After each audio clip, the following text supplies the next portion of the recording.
Veículo acaba caindo em córrego no Jardim São Paulo após fuga de condutor.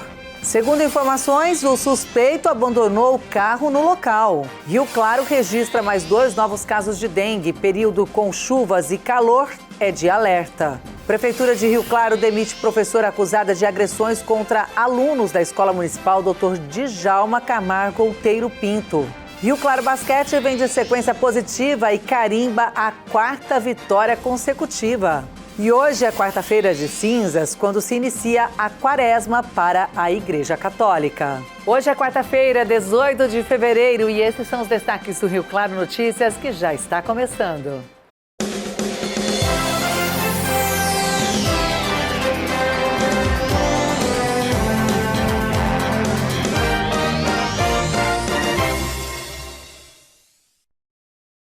Olá, boa noite.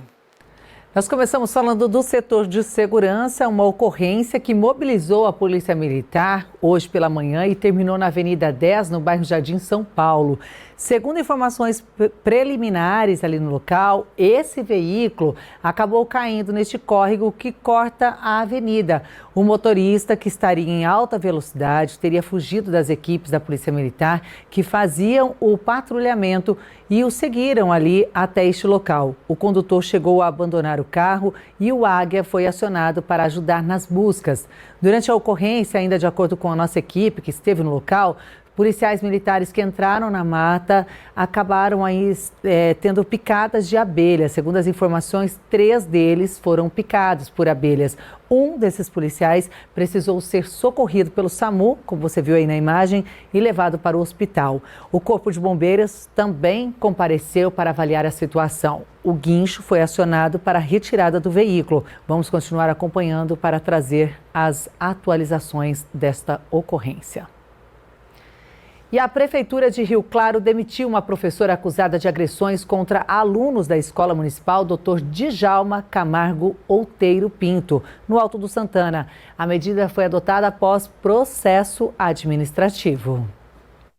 A Prefeitura de Rio Claro demitiu uma professora concursada da Escola Dr. Djalma Camargo Outeiro Pinto da rede municipal por ineficiência e má conduta, após relatos de agressões contra crianças de 0 a 3 anos de idade. A decisão foi publicada no Diário Oficial na última sexta-feira e o documento ressalta que a profissional teve os direitos de ampla defesa garantidos. O processo administrativo foi instaurado para investigar a conduta da professora, que chegou a ser afastada por 120 dias pela Secretaria de Educação. O caso foi registrado em setembro do ano passado, quando diversas mães registraram boletins de ocorrências contra a escola e a professora. O caso só veio à tona após uma monitora se manifestar para a direção sobre um tapa que teria sido desferido em uma menina de apenas 2 anos. Na época, as mães relataram que houve negligência da direção. Esse ano foi um ano um pouquinho mais difícil, porque fui chamada várias vezes na escola por conta de comportamento, porque a nenê se jogou, bateu a boquinha. Já havia um ponto de interrogação ali. O que será que está acontecendo? Porque ano passado foi muito tranquilo e esse ano foi conturbado. Então, já acendeu ali uma luzinha. E na segunda-feira, eu notei que ela estava mais chorosa, mais triste. Às vezes a gente falava de uma forma um pouco mais ríspida, assim, conversava com ela, né? Às vezes, criança pronta, a gente chama atenção e ela acabava assustando. E eu achei estranho, porque nunca não agredi ela, nunca bati nela. Para ela ter esse comportamento de susto, né? Geralmente é quando a criança passa por alguma coisa. Então eu comecei a notar a diferença, sim. Porém, não havia me informado. Depois disso, eu comecei a juntar os fatos do que poderia estar acontecendo com ela desde o começo do ano. A mãe de uma outra coleguinha me contou o que aconteceu sobre a agressão da coleguinha dela e perguntou se a escola havia me comunicado sobre o que aconteceu com a minha filha no começo do ano, quando ela tinha apenas 11 meses. Falei que não e pedi para ela me contar sobre. Ela falou que a minha filha estava chorando, não teve os devidos cuidados. E minha filha tomava um leite muito forte na época porque ela tinha uma intolerância muito séria à lactose. Ela pegou a minha filha com muita força, botou do outro lado da sala, falou palavras ofensivas para uma bebê de 11 meses, que eu acho que não deveria escutar o que escutou, né? e não limpou ela, não fez nada, deixou ela vomitada, só trocou ela de lugar. O boletim de ocorrência fiz na quinta-feira, depois que elas liberaram para mim um relatório com os nomes, né, da monitora e da professora. Porque até então, no dia que eu assinei o documento, eu não tive nenhuma cópia, então eu tive que voltar aqui no dia seguinte para ter a cópia, então eu tive que fazer um termo, uma declaração solicitando, e após isso eu consegui esse relatório e encaminhei lá para a delegacia junto com o boletim de ocorrência. A gente como mãe deveria ter percebido. Eu mesma fiquei muito chateada comigo mesma, porque minha filha se escondia atrás de mim, minha filha não queria entrar, minha filha chorava para ir com ela. A minha filha não aceitava o colo dela. Então, tipo assim, eu como mãe deveria ter percebido.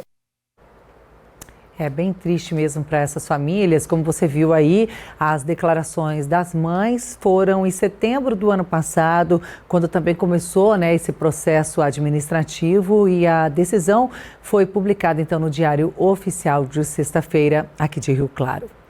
E olha, a Vigilância Epidemiológica divulgou na sexta-feira também um boletim que aponta 2 novos casos de dengue aqui em Rio Claro, totalizando 13 no ano.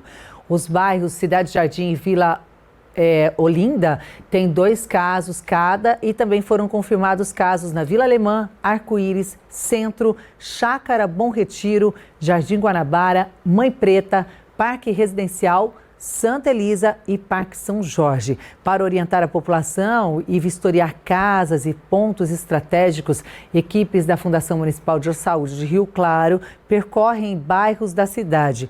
A população, claro, né, também precisa fazer a sua parte. Qualquer recipiente que possa acumular água deve ser removido, e quintais e terrenos devem ser mantidos limpos e em ordem o tempo todo.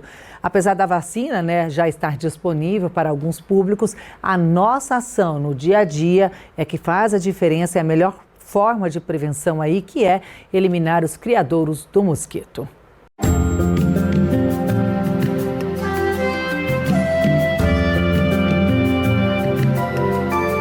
Quinta-feira de sol com muitas nuvens durante o dia e períodos de céu nublado, noite com muitas nuvens. Em Rio Claro, mínima de 21 e máxima de 30 graus. Em Piracicaba, mínima também de 21 e máxima de 31. Em Analândia, as temperaturas oscilam entre 20 e 28 graus. E a seguir tem as oportunidades de emprego em Rio Claro, e hoje se inicia a Quaresma, um período de reflexão para os fiéis da Igreja Católica.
Estamos de volta e para falar da campanha para ajudar a Juju, que vai acontecer aqui em Rio Claro, viu? Júlia Bota Riane Brondino tem apenas 7 anos e foi diagnosticada com uma gravíssima doença, leucemia mieloide aguda. A sua vida depende de um transplante de medula óssea, não há outra alternativa. A compatibilidade segura de um doador é um fato bastante raro e depende de um banco mundial, de cadastros de pessoas que colocaram seus nomes para uma possível doação. Por isso, uma campanha será realizada em Rio Claro nos dias 27, das 8 da manhã até as 8 horas da noite, e no dia 28, das 8 da manhã até as 5 horas da tarde. O cadastro de doadores vai acontecer no Grêmio Recreativo e para cada pessoa dura apenas 15 minutos, viu? É bem rapidinho, são coletados 5 ml de sangue e não dói. Se você, então, tem entre 18 e 35 anos, faça o seu cadastro e ajude a salvar vidas, porque não é só a Juju, viu? Esse cadastro fica no Banco Mundial e pode qualquer outra pessoa que esteja necessitando, se você for compatível, aí você pode contribuir e salvar essa vida. Então, nós conversamos com a família, inclusive, da Juju, que disse que a pequena, no ano passado, quis cortar o cabelo para doar para crianças em tratamento contra o câncer e no final do ano, infelizmente, ela que acabou sendo diagnosticada. A pequena sonha em ser cientista para descobrir a cura para o câncer. Então, vamos ajudar para que ela seja curada e possa ajudar outras pessoas. Lembrando que quem tem mais de 35 anos e já fez o seu cadastro nesse banco precisa manter atualizado, viu? Porque até os 60 anos você pode, de repente, ser um doador. Vamos falar do basquete. Boa notícia, o Conta Simples Rio Claro venceu o Flamengo por 93-87 no ginásio Felipe Caram, na noite de segunda-feira pelo NBB. O Leão fez um bom primeiro tempo, mas viu a equipe carioca reagir e assumir a liderança no quarto final. Destaque para o argentino Firman, que acertou uma bola de 3, faltando 2 segundos para acabar e levou o jogo para a prorrogação. Antes, o Flamengo havia errado 2 lances livres. E na prorrogação, as bolas de 3 e os tocos fizeram a diferença para a primeira vitória do time rioclarense na história em cima dos cariocas em 14 jogos, viu? A equipe contou com o apoio de 1.300 torcedores que compareceram no Felipão. E o Leão segue na 14ª posição da tabela e tem novo confronto amanhã, fora de casa, contra o Minas, que está em 4º na classificação. Parabéns, já são 4 vitórias consecutivas aí para o Rio Claro, que tem reagido na competição. Então, boa sorte.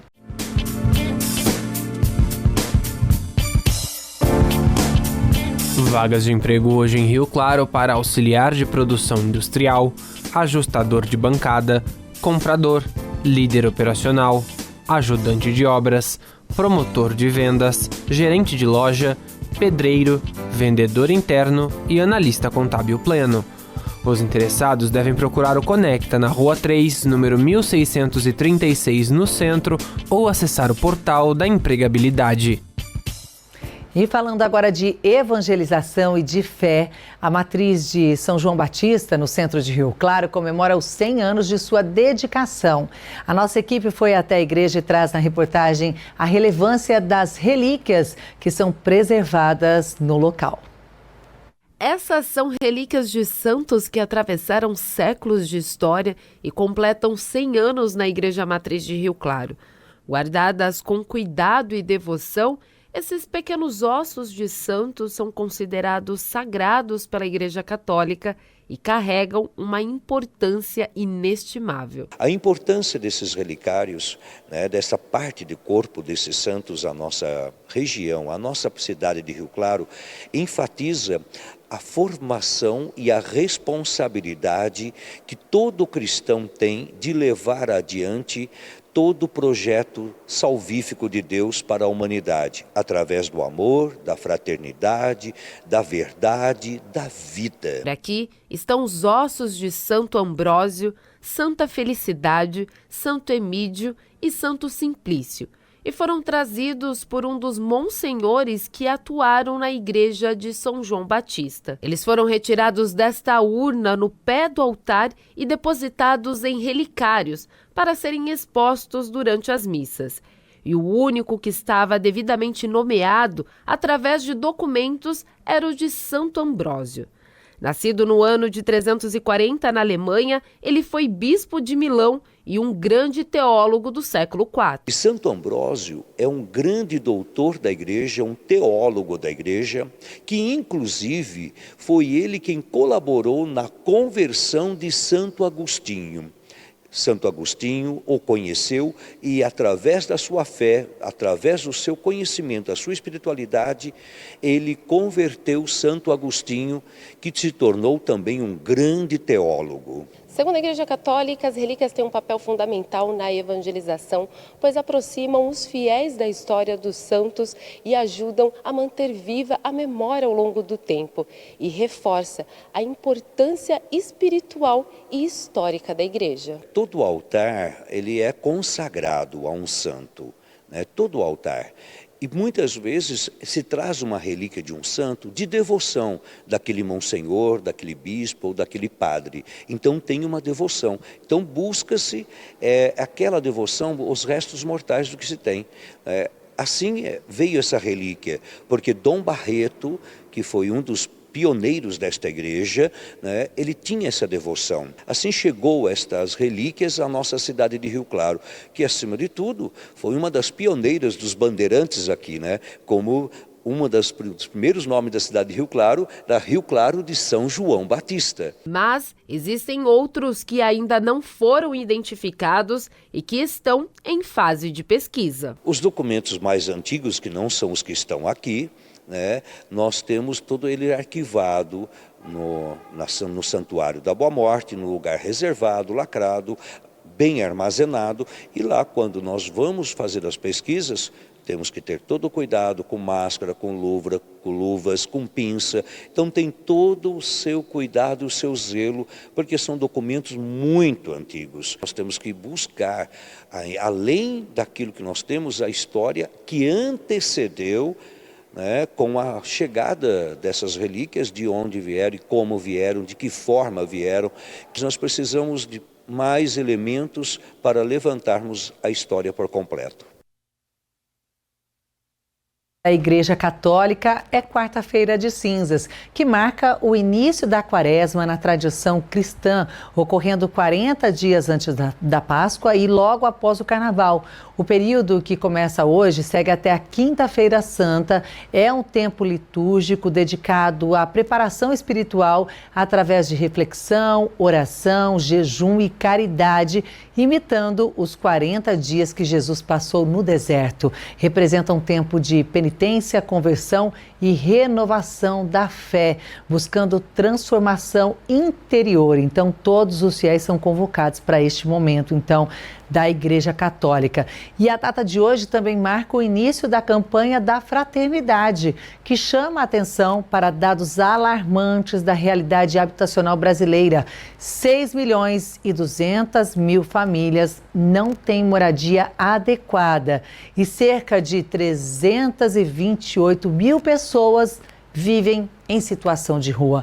Então, este é o tema da campanha da Fraternidade 2026. Nós traremos mais detalhes sobre essa campanha tão importante realizada, mais detalhes sobre esses dados, né, e também o trabalho da Igreja Católica. É isso, Rio Claro Notícias de hoje fica por aqui. Estaremos de volta amanhã na primeira edição, ao 12:30. Eu te espero. Uma ótima noite. Até lá. Tchau, tchau.